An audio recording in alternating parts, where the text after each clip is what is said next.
കോൺഗ്രസ് ചർച്ച ചെയ്യേണ്ടത് ആരായിരിക്കണം പ്രതിപക്ഷ നേതാവ് എന്നുള്ളതാണ്, മുഖ്യമന്ത്രി ആരായിരിക്കണമെന്നല്ല. സ്ത്രീ സുരക്ഷ അടക്കമുള്ള വിഷയങ്ങൾ സജീവമായി തന്നെ നിങ്ങളും ഉയർത്തുന്നുണ്ടോ? സ്ത്രീ സുരക്ഷ മറ്റേ KG ഘർ മെഡിക്കൽ കോളേജിലുണ്ടായ അതിദാരുണമായ സംഭവം, ആ സംഭവത്തെ തുടർന്ന് സ്പോണ്ടേനിയസ് ആയിട്ട് സ്വയംഭൂവായിട്ടുണ്ടായ ബഹുജന പ്രക്ഷോഭത്തിൽ ഒപ്പം അണിനിരുന്നത് CPIM-ഉം ഓൾ ഇന്ത്യ ഡെമോക്രാറ്റിക് വിമൻസ് അസോസിയേഷനും അത്തരം സംഘടനകളുമായിരുന്നു. അത് ജനങ്ങൾക്ക് ഓർമ്മയുണ്ട്. 90 ലക്ഷം വോട്ടുകളാണ് SIR വഴി വെട്ടിക്കാണുന്നത്. അതിന്റെ ഒരു ആശങ്കയുണ്ടോ പ്രതിപക്ഷത്തിൽ? ഇല്ല, ഭരണഘടനയെ ചിത്രീകരിക്കുന്നതിൽ പങ്കെടുത്ത നന്ദലാൽ ബോസ് എന്ന ലോകപ്രശസ്ത ചിത്രകാരൻ, അദ്ദേഹത്തിൻ്റെ പേരക്കുട്ടിക്കും ഭാര്യയ്ക്കും പോലും വോട്ട് ചെയ്യാൻ ക്ലേശിക്കേണ്ടി വന്നു. അത് വലിയൊരു പ്രശ്നമാണ്. പക്ഷേ ആ പ്രശ്നം ഏറ്റവും ഗൗരവമായി ഏറ്റെടുത്തത് CPIM-ഉം ഇടതുമുന്നണിയുമാണ്. ബംഗാളിലെ മണ്ണിക്കുമ്പോൾ കേരളത്തിലെ ഇലക്ഷനെ കുറിച്ച് രണ്ടു വാക്ക് ചോദിക്കുകയാണ്. എങ്ങനെയാണ് ഇപ്പോൾ അവസാനത്തിൽ ഒരുപാട് പറഞ്ഞതല്ലേ? മൂന്നാം ടേമിൽ വീണ്ടും LDF ചരിത്രം സൃഷ്ടിച്ചുകൊണ്ട് വരും എന്നുള്ളതാണ് ഇതുവരെ കിട്ടിയ റിപ്പോർട്ടുകളുടെ അടിസ്ഥാനത്തിൽ പറയാൻ പറ്റുന്നത്. മുഖ്യമന്ത്രി ചർച്ച എങ്ങനെയാണ് കാണുന്നത്?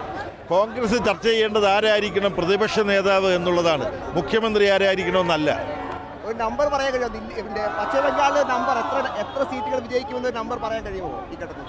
ഇടതുപക്ഷ ജനാധിപത്യ മുന്നണിക്ക് ഭരിക്കാൻ ഉറച്ച ഭൂരിപക്ഷം കേരളത്തിലുണ്ടാവും. പശ്ചിമ ബംഗാളിൽ ഒരു കണക്ക്, പശ്ചിമ ബംഗാളിൽ എത്ര സീറ്റ്? പശ്ചിമ ബംഗാളിൽ എല്ലാ കണക്കൂട്ടലുകളെയും തെറ്റിച്ചുകൊണ്ട് വലിയൊരു മുന്നേറ്റം ഇടതുമുന്നണിക്ക് ഉണ്ട്. അത് യഥാർത്ഥ ബദൽ ഇടതുമുന്നണിയാണ് എന്ന് തെളിയിക്കുന്ന ഒരു മുന്നേറ്റം ബംഗാളിലുണ്ടാവും. അവസാന ക്വസ്റ്റ്യൻ കൂടി, ഈ കഴിഞ്ഞ തവണ കോൺഗ്രസും CPM ഒരുമിച്ചാണ് മത്സരിച്ചത്, ഈ തവണ വെവ്വേറെയാണ് മത്സരിക്കുന്നത്. അതിലെന്തെങ്കിലും മാറ്റം അല്ലെങ്കിൽ അതെന്തെങ്കിലും തിരിച്ചടി അങ്ങനെ എന്തെങ്കിലും വിലയിരുത്തലുണ്ടോ?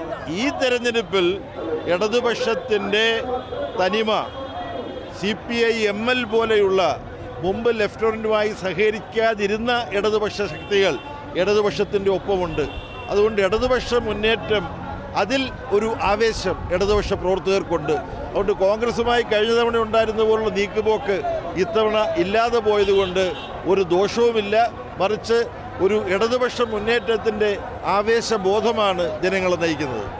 വലിയ ആത്മവിശ്വാസമാണ് MA ബേബിയെ പോലെയുള്ള പ്രധാനപ്പെട്ട നേതാക്കൾ എല്ലാം പങ്കുവയ്ക്കുന്നത്. വലിയ വിജയം, അതോടൊപ്പം വലിയ മുന്നേറ്റം ഉണ്ടാക്കാൻ CPM-നും അതോടൊപ്പം ഇടതുപക്ഷത്തിനും കഴിയും എന്നൊരു ആത്മവിശ്വാസം അവർ പ്രകടിപ്പിക്കുകയും ചെയ്യുന്നു. വീഡിയോ ജേർണലിസ്റ്റ് നന്ദു പെരാമ്പറയ്ക്കൊപ്പം നോബൽ മാരിക്കാരൻ, ഇൻ റിപ്പോർട്ടർ, കൊൽക്കത്ത.